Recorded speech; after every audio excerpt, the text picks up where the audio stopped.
ഇനി മുതൽ ബൈക്ക് യാത്രികർ മാത്രം ഹെൽമറ്റ് ധരിച്ചാൽ പോരാ. മഞ്ചേരി പാണ്ടിക്കാട് റോഡ് സ്ഥിതി ചെയ്യുന്ന സീതി ഹാജി ബസ് സ്റ്റാൻഡിലെ യാത്രക്കാരും ബസ് ജീവനക്കാർക്കും തല സംരക്ഷിക്കാൻ ഹെൽമറ്റ് വെക്കേണ്ട ദുരവസ്ഥയിലാണ്. കഴിഞ്ഞ ദിവസം ബസ് സ്റ്റാൻഡിന്റെ മേൽക്കൂരയുടെ കോൺക്രീറ്റ് പാളികൾ അടർന്നു വീണിരുന്നു. ആ സമയത്ത് ആളുകൾ ഒന്നും ഇല്ലാതിരുന്നതിനാലാണ് അപകടം ഒഴിവായത്.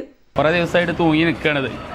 അപ്പോൾ ഇന്നലെ ജസ്റ്റ് എസ്കേപ്പാണ്. ഇപ്പോൾ കുറച്ച് കുട്ടികളൊക്കെ ഇതിൻ്റെ നേരെ താഴത്തിൻ്റെ ആരൊക്കെ പെട്ടെന്ന് കണ്ടിട്ട് കുട്ടികൾ ഓടി മാറിയതുകൊണ്ടാണ് ഇപ്പോൾ ഇതൊന്ന് രക്ഷപ്പെട്ടത്. ഇനി അടുത്തൊരു പ്രാവശ്യം കൂടി ഇങ്ങനെ വീണ് കഴിഞ്ഞാൽ എന്താ സംഭവിക്കാമെന്ന് പറയാൻ പറ്റില്ല. അപ്പോൾ എത്രയും പെട്ടെന്ന് ഇതൊന്ന് റെഡിയാക്കി തരണം. പാണ്ടിക്കാട് കരിവാരക്കുണ്ട് ഭാഗത്തേക്ക് പോകുന്ന ബസ്സുകൾ നിർത്തുന്ന ഭാഗത്താണ് സംഭവം നടന്നത്. കോൺക്രീറ്റ് അടർന്നുപോയ ഭാഗത്ത് കമ്പികൾ പുറത്തേക്ക് നിൽക്കുന്നുമുണ്ട്. മേൽക്കൂരയിലെ ചിലയിടങ്ങളിൽ വെള്ളക്കെട്ടിനാൽ കോൺക്രീറ്റ് ചെയ്ത ഭാഗങ്ങളിൽ ഈർപ്പം പടർന്നിരിക്കുന്നതും പുറംതള്ളുന്ന മഴവെള്ളത്തിന്റെ പൈപ്പ് ലീക്കാകുന്നതിനാൽ പില്ലറിലൂടെയും മറ്റും വെള്ളം ഒലിച്ചിറങ്ങുന്നതും കാണാം. മുകൾ ഭാഗം ട്രസ് ഇട്ടിട്ടുണ്ടെങ്കിലും ബലക്ഷയം സംഭവിച്ച ഭാഗങ്ങൾ പരിശോധിച്ച് പരിഹാരം കാണുകയും അറ്റകുറ്റപ്പണികൾ യഥാസമയം നടത്തുകയും ചെയ്തില്ലെങ്കിൽ വലിയ അപകട സാധ്യതയാണ് നിലനിൽക്കുന്നത്.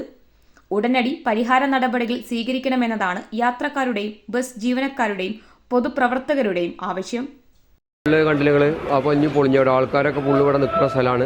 ഇവിടെ ആ മുരുക്ക് പോണ ആൾക്കാരൊക്കെ നിൽക്കുന്ന ഒരു സ്ഥലമാണ്. അപ്പോൾ അതുകൊണ്ട് ഇനി അപ്പുറത്ത് കണ്ടു. അപ്പോൾ ഇത് പെട്ടെന്ന് ശരിയാക്കണം എന്നുള്ള അഭിപ്രായമാണ്. കുറേ ആൾക്കാർക്ക് തന്നാൾ തലയിൽ കൂടെ ചാണ്ടി അവിടെ അപ്പുറത്ത് പൊട്ട് കണ്ടില്ലേ. അപ്പോൾ അതുകൊണ്ട് വളരെ ശ്രദ്ധിക്കണം. ഒന്ന് അധികൃതരെ കണ്ണു തുറക്കണം. അതുകൊണ്ട് ഇതൊന്ന് പെട്ടെന്ന് ശരിയാക്കണം എന്നാണ് പറയാനുള്ളത്. പിന്നെ ബസ് സ്റ്റാൻഡിൽ എത്രയോ യാത്രക്കാരും വിദ്യാർത്ഥികളും നിരന്തരം രാവിലെ മുതൽ വൈകിട്ട് വരെ ബസ് സ്റ്റാൻഡിൻ്റെ ഉള്ളിൽ നിൽക്കുന്ന സ്ഥലമാണ് ബസ് സ്റ്റാൻഡ് എന്ന സ്ഥലം.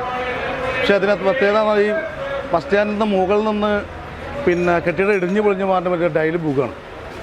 കാരണം വലിയ പ്രയാസത്തിലാണ് ജനങ്ങളെല്ലാവരും. ഇത് ഒന്നാമത് മഞ്ചേരി നഗരസഭ ഈ അറ്റകുറ്റപ്പണികളൊന്നും നടത്താത്തതുകൊണ്ടുള്ള വിഷയമാണ്. അപ്പോൾ ഇതിന് നല്ല കർശന നടപടി എടുക്കണം. എന്താണ് പെട്ടെന്ന് നടപടി എടുത്തില്ലെങ്കിൽ ഇത് മുകളിൽ പൊളിഞ്ഞ് നിൽക്കുന്നതൊക്കെ താഴത്ത് കടർന്നു പോകുന്ന സംഭവം ഉണ്ടാവും. പരിക്കുകളുണ്ടാവും യാത്രക്കാർക്ക്. അപ്പോൾ അതിന് പരിഹാരം കാണണമെന്ന് ഇവിടുത്തെ നാട്ടുകാരും യാത്രക്കാരും അതുപോലെ തന്നെ ബസ് തൊഴിലാളികളൊക്കെ അതിന് പരിഹാരം കാണണമെന്നാണ് അഭ്യർത്ഥിക്കാനുള്ളത്. Malappuram live voice, Manjeri.